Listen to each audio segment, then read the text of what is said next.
Good morning, middle school faculty, students, and parents. Before explaining my topic fully, I would like to start with a video entitled Make It Count. This is a video made by filmmaker Casey Neistat to help launch a Nike product. As painful as that sounds, Nike gave Casey a budget, and instead of creating a giant film setup, making it as professional as possible, he decided to take that money and travel the world until the money ran out. To put it simply, he took his chance and made each moment count.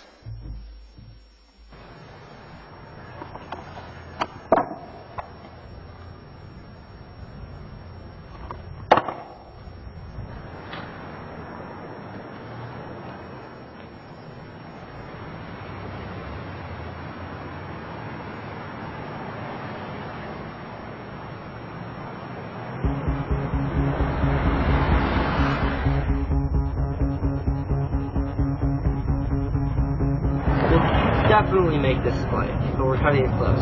So far the trip is off to a fairly irresponsible start. And so it begins. I'm trying to learn to keep my mind in check.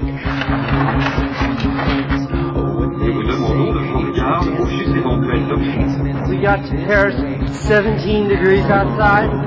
The airport, welcome to Cairo.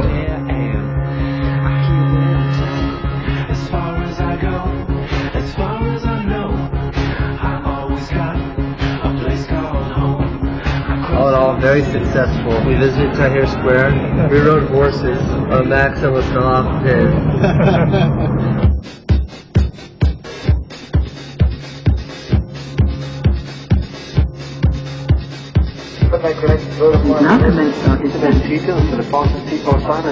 We're in Johannesburg, South Africa right now. Just got to Zambia.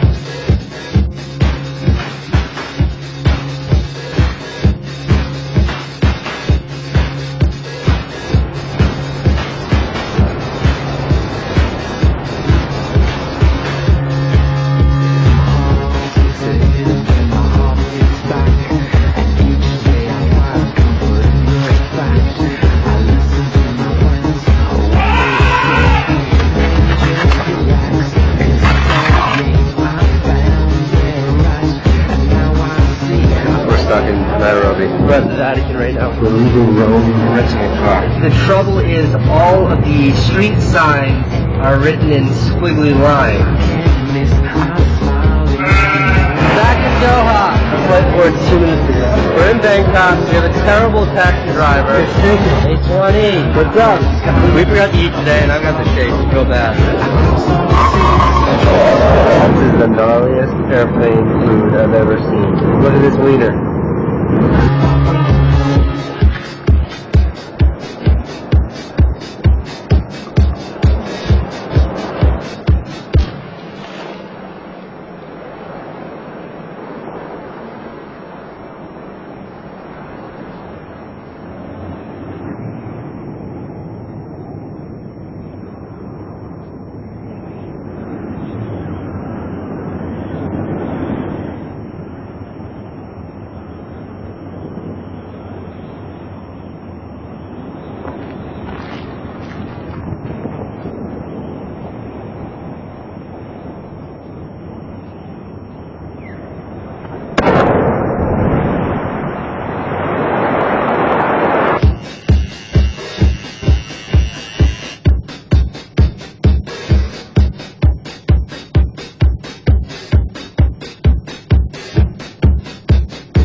say to make a moment count, it can mean a multitude of things.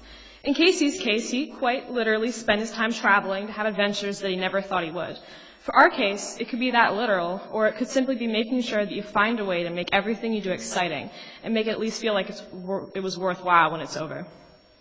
One way to be sure that you do not waste your numbered hours here is setting goals and being sure you achieve them. No, not in a let's write down what you want to learn this year and we'll test you to make sure you did it.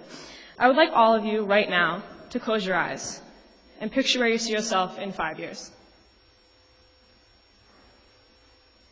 Open your eyes. To the sixth graders, you may have pictured yourselves as juniors in high school, going to the junior prom, thinking about what you want to do with your life, maybe getting involved with your school. To the seventh grade, in 5 years, you'll be a high school senior. High school senior, you're the top of the food chain. That's exciting, isn't it? You'll be hearing from colleges, thinking about finally being an adult and living your life for yourself. My fellow eighth graders will be college freshmen, living on our own, taking classes about something that we're excited about. Some of us might not even go to college, might just go straight to the NBA or the NHL or Broadway for all that matter. Personally, it's my hope that I'll be studying something that makes me happy, whether it's theater or writing. I guarantee that all of you have so much hope for the future, and it's completely necessary that you never lose that hope. One instance where I made every moment count was in Utah 2 years ago.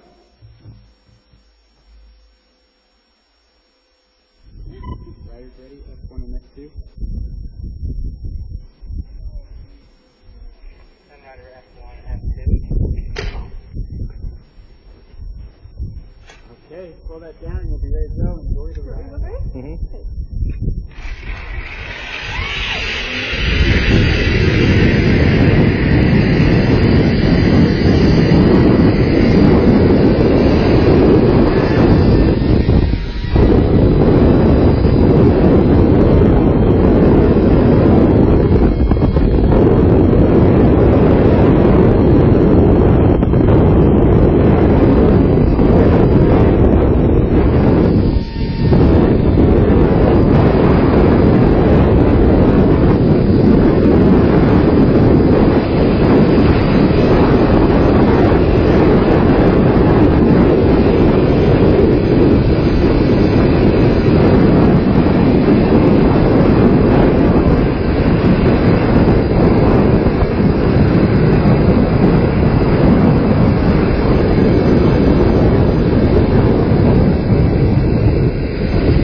Our family took a vacation to Sundance, Utah. In this small, rustic, but charming resort, they offer a zip line where you can literally fly through the mountains. I had spent weeks beforehand researching it, reading about what to wear, and watching GoPro videos to know what I was getting into. Also, since I was clearly a minor, I had to find a parent or guardian to go with me. This took quite a bit of persuading. But I eventually got my father and brother to go with me. No amount of research could have fully prepared me for the first descent. After getting suited up, we got onto the ski lift. Despite my sweaty palms and uneven stomach, I couldn't back down. So I swallowed my fear and told myself it would make a great story, and here I am telling it. By the time we reached the summit, we were 8,000 feet above sea level, and when flying down the line, we were 500 feet off the ground. When we jumped off, the air that hits your face is so crisp and so clean that you can't help but just go fast to feel it. "You jump, I jump, Jack" is one of my father's favorite quotes from one of his most beloved TV shows. We said those 5 words to each other so many times, the operators were convinced that we were both named Jack. While soaring down the line, I had a realization that anything can be accomplished despite fear, and that fear doesn't need to take control of your life. If I hadn't made that moment count, I never would have learned that lesson. Another way is to regret nothing and hold every experience close to your heart. 5th grade year, middle school talent show. I decided a few weeks in advance I really wanted to get up and sing in front of my school. I settled on the song Home by Philip Phillips. I'm sure you all know that song by heart. After a week had passed since I decided this, and I had almost completely forgotten about it. No preparation, no rehearsals. I listened to the song maybe 6 times. Then the week of the performance began. I finally clued into the fact that, as Mr. Smith says, vocal performers have it so easy they can practice their instruments constantly, even without thinking about it. I started listening to it more often and would even practice in the car, which was just so professional. The night before rolled around, and I was shaking. I was beyond nervous and didn't know how I was going to get up and sing. The next day, the performers got pulled out of class an hour early to go have a full rehearsal. And guess who was called on first? Me. So I stand up, get the backing track all set up, and sang the song, almost without a fault. Sure, I stumbled on the pitching because I was nervous, but I figured I could do it. I trusted myself and finished the song perfectly. A few hours passed, and it was showtime. I was sitting backstage, and I was the first to go on. The MC called my name, I walked on stage, the mic had an issue and had to be changed. I try not to look at that like an omen. The music turned on, and I began singing. It was a little pitchy, I'll admit, but it was going well, until I hit the bridge. I still have no idea what happened, but every word to the rest of the song disappeared. I just kept repeating the same words. I'm going to make this place your home. I'm going to make this place your home. I'm going to make this place your home. Until the song ended. I had finished singing about 30 seconds early. However, I wouldn't trade this experience for the world. I now know firsthand to always be prepared for whenever you're doing anything, because it's the most terrible feeling to show up on a stage and feel like you have no idea why you're there. Live without those regrets. My last lesson here is to think less and do more. Now, when I say to stop thinking about everything, I don't mean to stop thinking about what you do and what you say. I mean thinking in the sense of worrying about something. This is completely portrayed in my experience with this winter's musical. First, during auditions, I overthought it. I got nervous whenever I thought about it and just simply decided not to think about it. That was a big mistake until I finally clued in and began to practice. But not thinking about it while simply practicing the song you're going to do, it helped me a lot. I could really disconnect from the nervousness and connect to the character. Fast forward to the actual show, and there reached a point where if I actually thought about what I was doing on stage, I would mess up. By overthinking it, I couldn't do it. After the rehearsals began to get long and everyone really knew what they were doing, I could relax. And once I stopped thinking about everything, the show began to run even smoother than I imagined. Overall, if thinking about something is making you very nervous and prohibiting you from doing it, get as prepared as you can for it, then stop thinking about it and just go do it. To end with, to make sure you don't waste any time, set yourself goals that you really want to achieve and try not to have regrets. Your regrets aren't going to help you, and all of your experiences are what makes you who you are now.